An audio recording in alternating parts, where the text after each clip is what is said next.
to my YouTube channel again. So guys, in this video we will see how to fix Birdfy camera offline issue.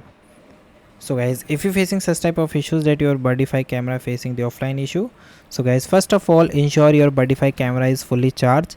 Low batteries can frequently disconnect from the Wi-Fi. So basic power check and the connection check.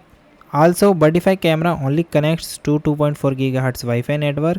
If you have the combined 2 GHz and 5 GHz router, so temporarily disable the 5 GHz band or stand roughly 25 to 30 feet away from the router while to force 2.4 GHz connection.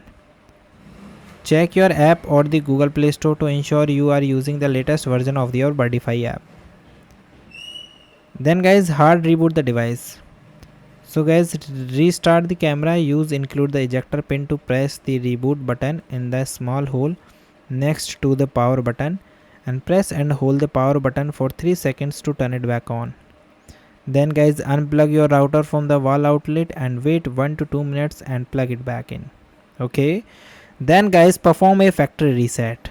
So guys, if simply reboot fail, you can perform a fully factory reset to wipe the old connection. So remove the camera module from Birdfy app by going to device setting and tabbing remove device or factory reset.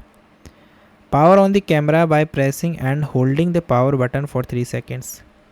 Double press the power button to enter the pairing mode. The blue light should be flashing. So open your Birdfy app plus icon and follow the on-screen prompts to scan the QR code. Then guys, check camera and the placement. So guys, move your Birdfy feeder closer to your house for its initial setup. Obstacles like thick wall, metal object and microwave can block the Wi-Fi signal. If you are using the metal Birdfy feeder housing, so try turning the feeder so the camera lenses point or more direct towards your house. So guys, thank you and have a nice day.